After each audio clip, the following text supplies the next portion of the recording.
Las Veglia suono alla sua solita ora, le 6 del mattino, e io e mia moglie, Laura, ci alzamo per iniziare la nostra giornata. Quando mi sedetti sul bordo del letto e misi I piedi sul pavimento, e misi un gemito udibile. Qual il problema? Sembi un vecchio, mi disse mentre si dirigeva verso il bagno. Sentendomi un po', vecchio dopo gli eventi della notte scorsa, sentì la sua risata riceggiare dal bagno, mentre riflettevo sulla nostra notte di passione. La serata si era conclusa con un momento particolarmente bollente. Oggi iniziava il suo viaggio di lavoro di una settimana, che mi lasciava a casa da solo, un pensiero che non mi entusiasmava. Il rumore della doccia che scorreva mi infogliava a raggiungerla alla stanza per le attività di ieri sera mi fece ripensare.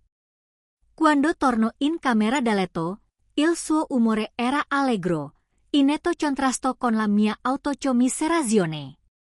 Mi ha esortato ad alzarmi e a iniziare la giornata, dicendo, dai vecchio mio, alzati e muoviti, abbiamo bisogno di più capo famiglia per mandare avanti questo posto. Annui, borbottando, va bene, mi alzo, e andai in bagno per iniziare la mia routine mattutina. Più tardi ci incontrano al piano di sotto per fare colazione prima che le partisse per l'aeroporto, e io andassi al lavoro. Laura, avvocato, e io lavoravamo entrambe in una fabbrica di media dimensioni a St. Louis. Lei era specializzata in negoziazioni, e spesso viaggiava con I team fuori sede. Questo viaggio era finalizzato alla negoziazione di un nuovo contratto di subappalto, con un importante azienda aerospaziale di Denver. Viaggiava spesso per accordi simili, e di solito si assentava ogni volta per almeno una settimana. A 35 anni, si era laureata con LOD alla State University 12 anni prima, con un altezza di 1 metro e 80 centimetri. E un peso di 125 kg, aveva misure di 30-25 anni. Sono Paul Charter, 37 anni, ingegner presso la stessa azienda. Con un altezza di 1,80 m e un peso di 1,65 m mi mantengo in forma grazie a regolari allenamenti. Entrambi amiamo il golf e giochiamo spesso con gli amici. Ci siamo conosciuti a un picnic aziendale e per me è stato amore a prima vista. Sembrava reciproco, perché ci siamo innamorati rapidamente e dopo un corteggiamento vorticoso ci siamo sposati 6 mesi dopo. Ora, dopo 7 anni di matrimonio, avevamo appena comprato la casa in cui vivevamo. 3 mesi prima, in questa casa avevamo pianificato di creare la nostra famiglia. E Laura aveva deciso di interrompere la pillola anticoncezionale a ritorno da questo viaggio. Eravamo entusiasti di allargare la nostra famiglia, e lei aveva intenzione di fare la mamma casalinga una volta che I bambini fossero andati a scuola. Anche I nostri genitori che vivevano nelle vicinanze non vedevano l'ora che arrivasse un nuovo bambino. Dopo la colazione, caricai la borsa da viaggio di Laura in macchina, e le di un bacio da Dio. Le lacrime le salirono agli occhi mentre saliva in macchina. Ho espresso la speranza che presto non avrei più viaggiato, così non avremmo dovuto sopportare questi adii. Amise che odiava gli adii, e la rassicurai che anch'io la pensavo così. Le dissi che l'avrei vista venerdì sera, e che avremmo potuto ordinare del cibo da asporto per farla riposare. Lei accettò, dicendo, va bene, ciao. La guardai mentre usciva dal garage e si metteva nella strada. Salutandola, torna in casa per finire di prepararmi per l'ufficio. Quando sono arrivato al lavoro, mi sono diretto al dipartimento di ingegneria.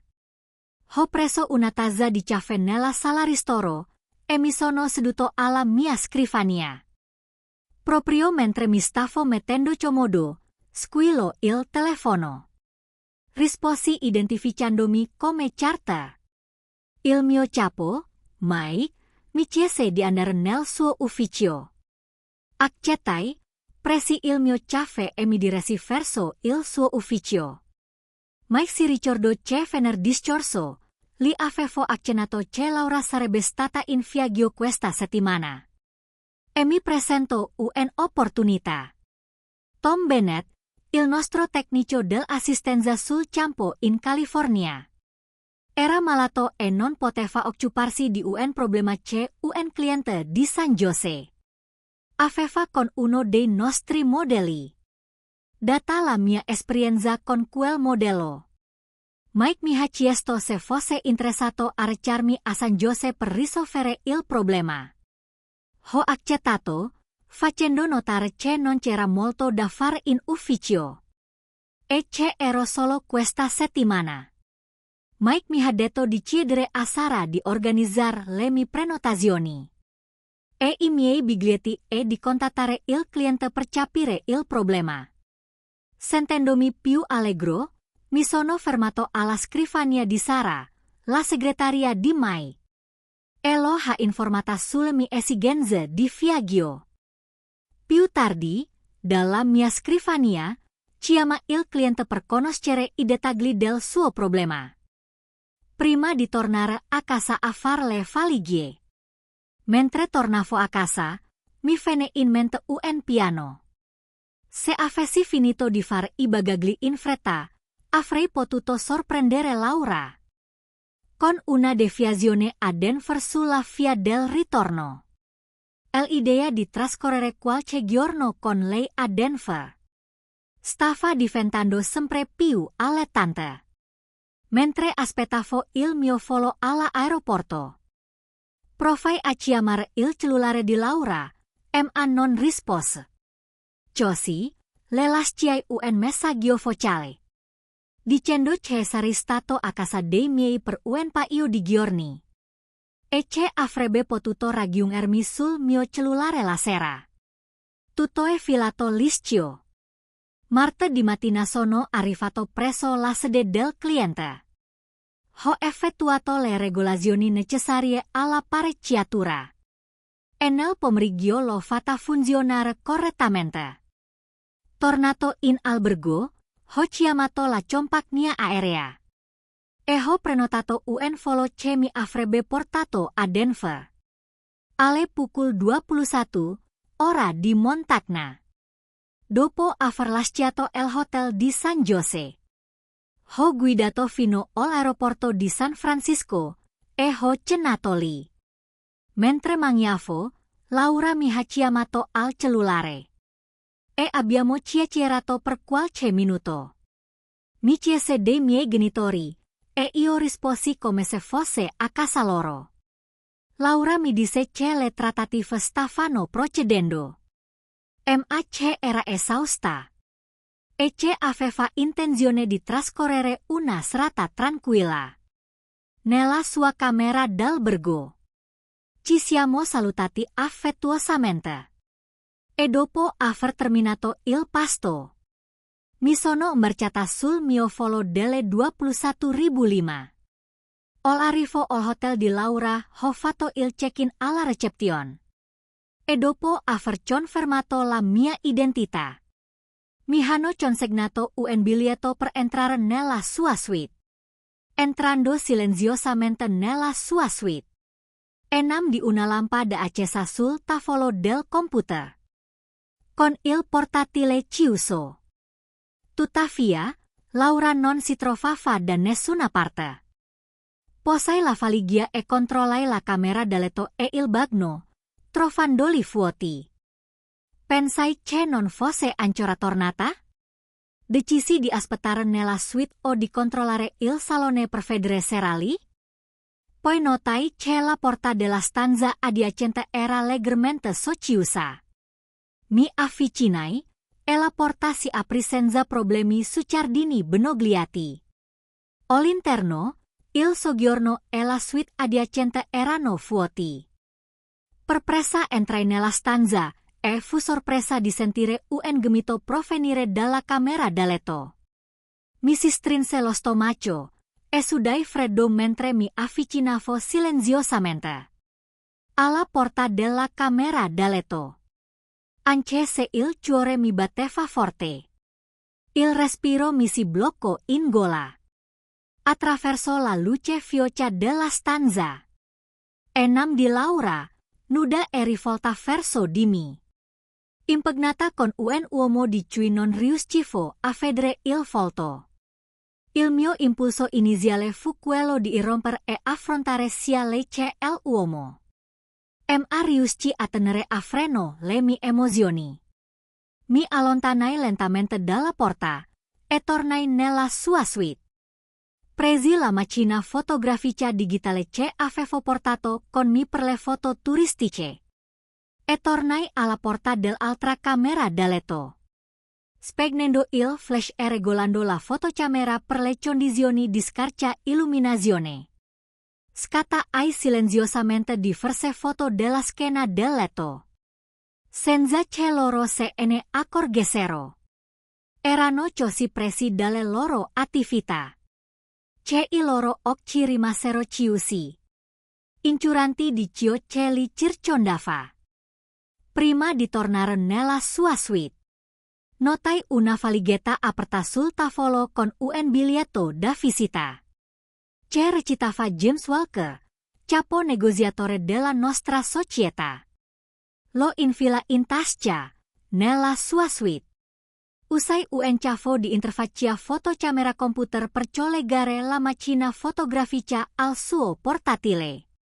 Dato che i nostri portatili avevano lo stesso programma fotografico, scaricai facilmente un'immagine dalla mia fotocamera e la impostai come sfondo del suo desktop. Ho rimesso la macchina fotografica nella mia borsa da viaggio e ho lasciato la sua suite senza far rumore. Mentre stavo per andarmene, la senti gridare in preda all'orgasmo. Ci volle tutto quello che avevo per non crollare. Ma mi diresi verso l'ascensore. Dopo aver restituito la carta di ingresso al banco, chiamai la compagnia aerea per verificare il volo successivo per St. Louis. Fortunatamente era disponibile un volo delle 630. Con arrivo alle 930. Pensai che questo sarebbe coinciso con il momento in cui Laura avrebbe visto il nuovo sfondo del desktop del suo portatile e avrebbe capito di essere stata scoperta, segnando la fine del nostro matrimonio. Tornata all'aeroporto, mi sono registrata in un motel vicino. Ma il sonno mi è sfuggito. La scena angosciante della sua camera d'albergo si ripeteva nella mia mente e piangevo, lasciando scorrere il mio dolore. All vive del mattino. Le mie lacrime si erano asciugate. Ed ero decisa a porre fine al nostro matrimonio in tempi brevi. Una volta atterrato a St. Louis, il mio cellulare squillò, vedendo il nome di Laura sul lidi del chiamante. Mentre salivo in macchina, lo spensi e mi diresi verso casa. Quando entra in casa, il telefono stava squillando di nuovo. Controllando lidi del chiamante. Era ancora una volta Laura. Lasciai partire la segreteria telefonica e la senti singhiozzare, pregandomi di chiamarla immediatamente e dicendo che era importante. Ignorai le sue supplici. Mi cambiai, affittai un hall e iniziai a fare i bagagli. Volevo portare tutto fuori di casa. Per quando sarebbe arrivata verso le 16. Ci sono volute alcune ore. Ma sonorius cita aspostar tutti i miei effetti personali. In un deposito in affitto. Prima di fare I bagagli. Chiamai il nostro avvocato. E fissai un appuntamento per quel pomeriggio. Sebene fosi tentato di citar. L'infedeltà come motivo del divorzio. Scegli di citare invece l'incompatibilità. Mantenendo la richiesta di infedeltà come leva. Se lei avesse contestato. Gli chiesi anche di redigere un nuovo testamento. Nominando mio fratello come beneficiario.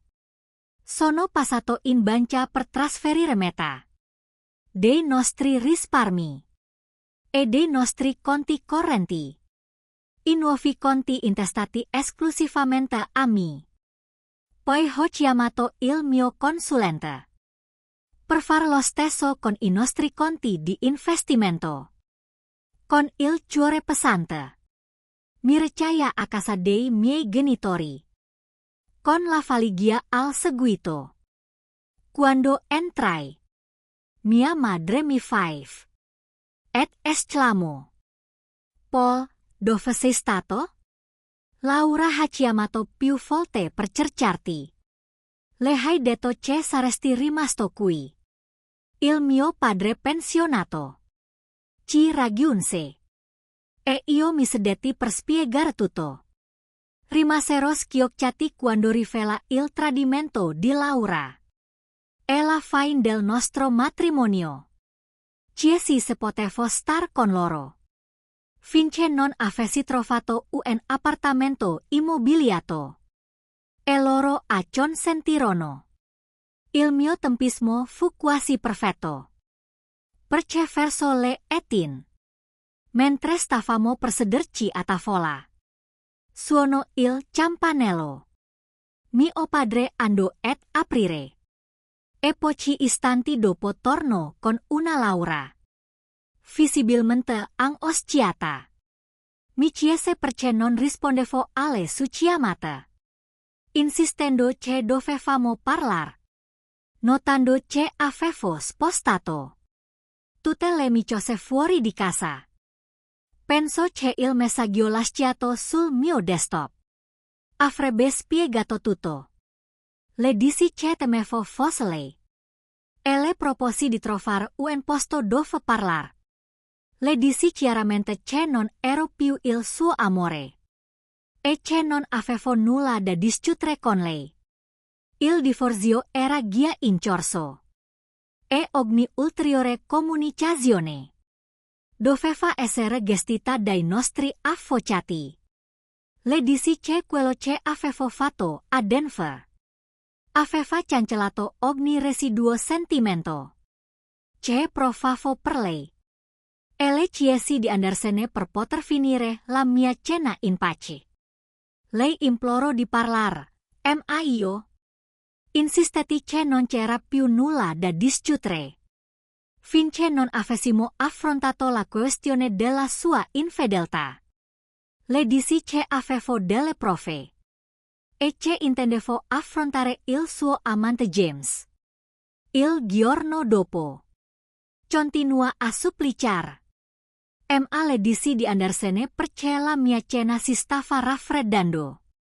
Le suggeri di scrivermi una lettera in cui spiegasse come avrebbe potuto giustificare la rottura dei suoi voti. Pensai che, essendo un avvocato, avrebbe potuto trovare una scusa plausibile su come fosse tutta colpa mia e su come potesse ancora amarmi e rispettarmi nonostante tutto. Siglioso, si voltò. Ma poi esitò davanti alla porta, implorando ancora una volta. La salutai. E dopo che se ne andò. Ancora in lacrime. I miei genitori rimasero sotto shock. Mia madre commentò che la mia risposta sembrava dura. Le ho risposto spiegandole la brutale realtà delle sue azioni. E nella mia incapacità di fidarmi ancora di lei. Mi chiesi, se pensasse davvero che avrei voluto avere dei figli con una persona del genere. Mio padre suggerì che la mia prospettiva sarebbe potuta cambiare con il tempo. Ma io ne dubitai. E suggerì di cambiare argomento per poter finire il mio pasto. Quel lunedì mattina, uscendo di casa, provai una vita di autocommiserazione per aver lasciato Paul. Ho pensato a quanto sarebbe stato bello quando sarei tornata pronta a creare la nostra famiglia. Avevamo aspettato così a lungo per assicurarci di essere pronti dal punto di vista finanziario e professionale per iniziare a fare i genitori. Era quasi tutto pronto. Il viaggio verso Denver fu tranquillo. Mi sedetti accanto a James Walker, il nostro capo negoziatore, e chiacchierammo brevemente dei negoziati eminenti e delle nostre famiglie. James, che era sposato da 20 anni e aveva 2 figli adolescenti, sapeva che avevo intenzione di lasciare il lavoro dopo la gravidanza e mi disse che glieli sarei mancata. Io e James eravamo una squadra di negoziatori da prima del mio matrimonio e avevamo sviluppato un rapporto confortevole. Gli altri 2 membri del team chiacchieravano dietro di noi. Quando arrivammo al hotel di Denver, facemmo il check-in nelle nostre camere e James e io scegliemmo camere adiacenti. Come al solito, quello che era iniziato come un accordo per le sessioni strategiche notturne si è evoluto circa 10 anni fa in qualcosa di più personale. Ci siamo convinti che fosse solo un modo per scaricare lo stress dopo trattative difficili e abbiamo razionalizzato che non era un tradimento. Si aiutava la nostra collaborazione professionale. Dopo che io e Paul ci siamo sposati, mi sono trattenuta per qualche anno a causa dei sensi di colpa. Ma durante una trattativa particolarmente stressante, James suggerì di riprendere il nostro accordo per alleviare lo stress. E io accettai con riluttanza. Divenne di nuovo un'abitudine, con il brivido della segretezza, che aumentava la mia libido a casa e alleviava il senso di colpa. La prima sera di questo viaggio ho saltato l'incontro con James, perché ero esausta dopo la cena. Tuttavia, dopo il primo giorno di trattativa, accettai di incontrarlo la sera successiva. La mattina dopo, quando aprì il mio computer portatile, rimasi inorridito da ciò che appariva sullo schermo. James, seduto accanto a me, chiuse rapidamente il coperchio e portammo il portatile in corridoglio. Era furioso e pretendeva di sapere che tipo di contenuti ci fossero sul mio desktop. Ho detto che non lo sapevo e ho spiegato che non c'era l'ultima volta che l'ho usato. Ancora sbalordito, suggerì di ricontrollare. Quando l'ori aprimo, l'immagine era inconfondibile e James esclamò che ero io. Gli chiesi come potessi essere io.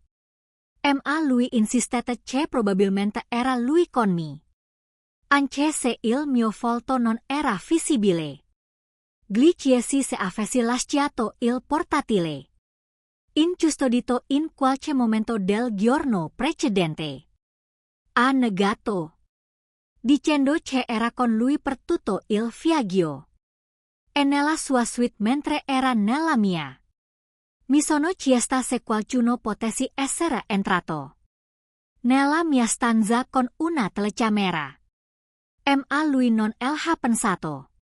Dicendo che la porta era chiusa. E che pensava fosse chiusa a chiave. Gli consigliai di tornare in albergo e controllare se qualcuno avesse avuto accesso alla sua stanza la notte precedente. Gli assicurai che mi sarei occupata di tutto io. E gli chiesi di scoprire dove fosse Paul la sera prima.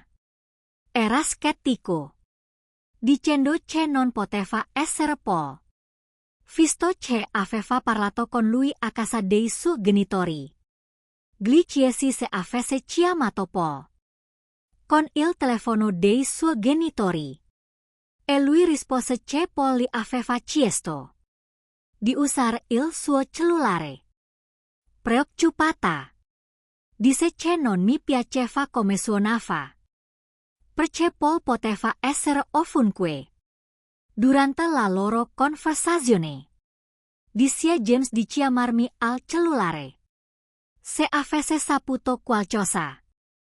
E lo esortai a gestire le conseguenze di questa storia. Gli dissi di prendere un taxi per tornare in albergo e lo salutai.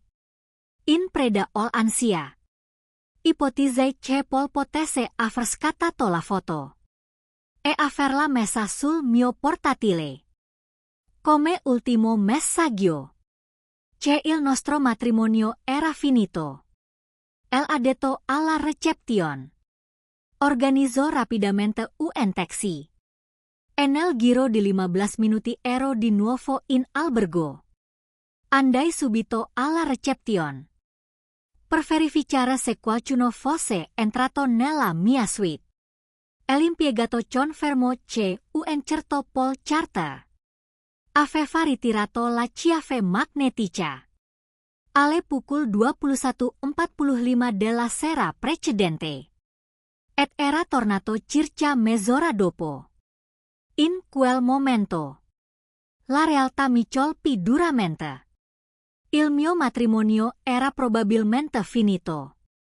L'uomo che amavo più di ogni altra cosa era scomparso, lasciando dietro di sé un vuoto incolmabile. Nonostante lo strazio sentivo il disperato bisogno di lottare per lui. Entrando nella mia suite, provai a chiamarlo al cellulare e al lavoro. Ma non rispose. Il suo telefono era spento. Lasciai un messaggio vocale urgente. Ma non passò molto tempo prima che mi richiamasse. La sua segretaria di lavoro mi informò che era in viaggio d'affari in California e che non sarebbe tornato prima di domani.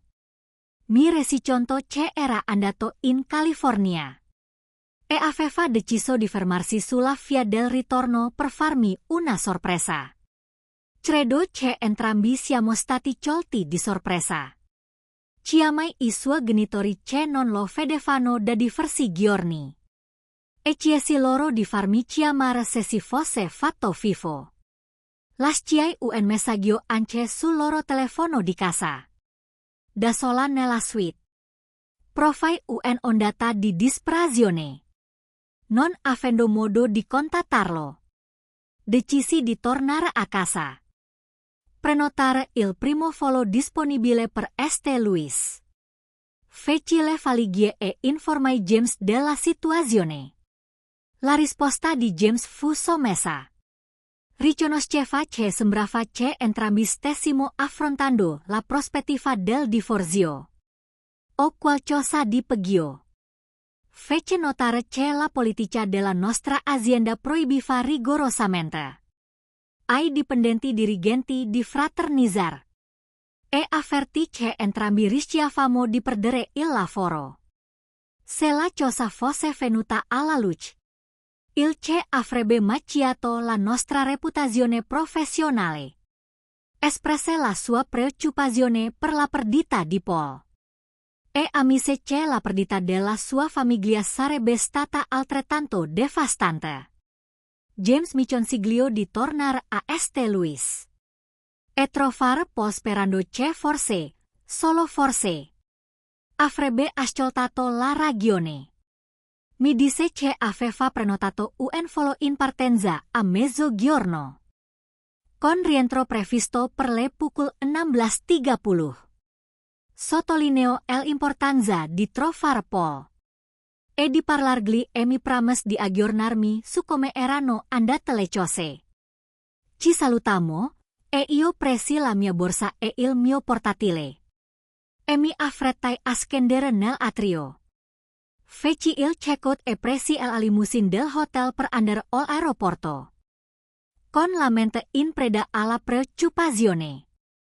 Pregai confervore durante il volo di ritorno a St. Louis, sperando di convincere Paul ed ascoltarmi. Dovevo spiegare che l'intimità con James era solo una forma di vicinanza, niente di più significativo. Mi aggrappai alla speranza che potesse sorvolare sulla mia infidelità e accettarla come una dimenticanza senza senso. Quando sono tornata a casa, ho iniziato tutto sembrava normale. Ma quando sono entrata nella nostra camera da letto, e ho visto che tutti i suoi effetti personali erano spariti. Ho capito che se n'era andato, dovevo trovarlo. Dopo numerose telefonate senza esito, decisi di andare a casa dai suoi genitori. Lì, la sua accoglienza fredda e insensibile mi fece sentire fisicamente male. Mi disse senza mezzi termini che stava per chiedere il divorzio, che non aveva voglia di parlare e che nulla di ciò che avrei detto I giglia avrebbe fatto cambiare idea. Mi suggerì sarcasticamente di scrivere una lunga lettera per spiegare la mia posizione. Meni andai e mi sedetti in macchina a piangere. Il sogno di creare una famiglia insieme e di invecchiare con lui sembrava evaporare in una fantasia irrealizzabile. Da un punto di vista più egocentrico, ero anche devastata dal pensiero che, quando avrei trovato un altro partner, avrei potuto essere troppo vecchia per concepire. Alla fine, accesi all'auto e tornai alla nostra casa vuota. Dopo una notte agitata e tormentata dai pensieri di Laura e James insieme, mi svegliai presto e mi diresi a casa dei miei genitori.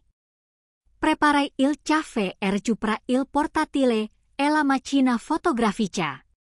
Decisa ed andare a fondo della situazione, scaricando le foto dalla mia macchina fotografica. Le esaminai attentamente. Nonostante I miei sforzi, il volto di James era oscurato.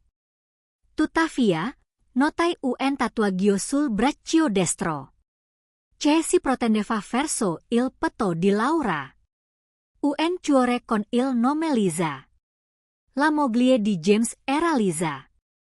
Questa era la prova decisiva di cui avevo bisogno. Andai di sopra, feci una doccia e mi preparai per il lavoro. Quando tornai giù, mia madre stava preparando la colazione.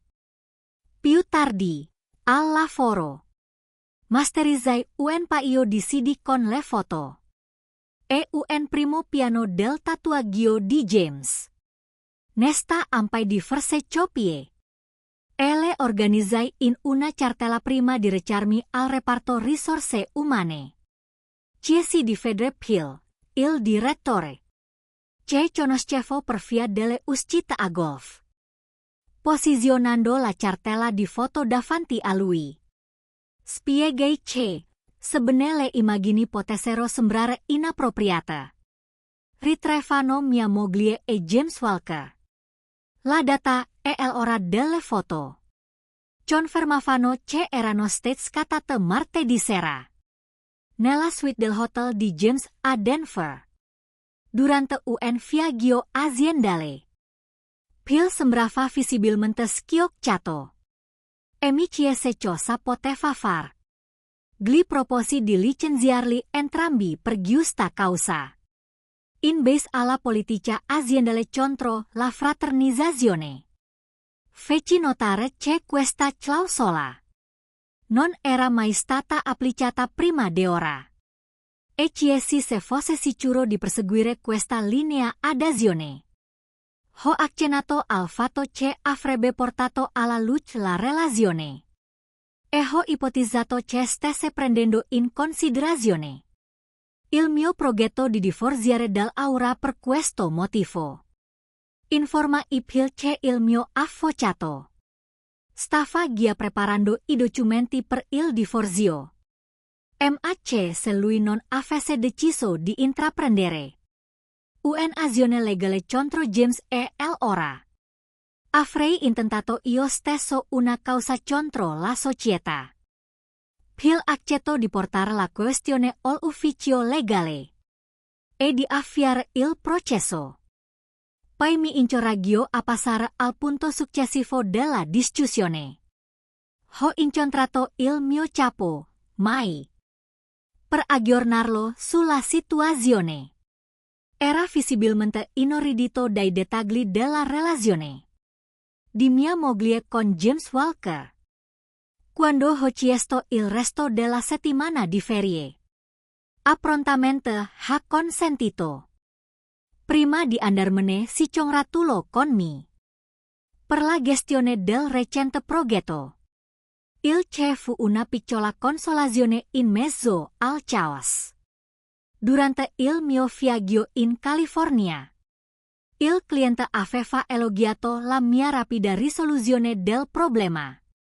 E mi aveva offerto l'opportunità di occuparmi del territorio californiano a causa del pensionamento dell'attuale ingegnere di campo. Ho detto che ci avrei pensato e che avrei preso una decisione al mio ritorno al lavoro la settimana successiva. Mentre uscivo dall'ufficio di Mike, Sara, la sua segretaria, mi informò che mia moglie mi stava cercando e che sarebbe tornata più tardi. Disse Sara di assicurarsi che mia moglie non mi vedesse in nessun caso. E le spiegai che stavamo divorziando e che lei e James Walker erano coinvolti. Mi aspettavo che il pettegolezzo si diffondesse nella fabbrica entro mezzogiorno. Data la propensione di Sara a condividere le notizie. Tornando alla mia scrivania, chiamai Lisa Walker, la moglie di James, che avevo conosciuto ai picnic aziendali.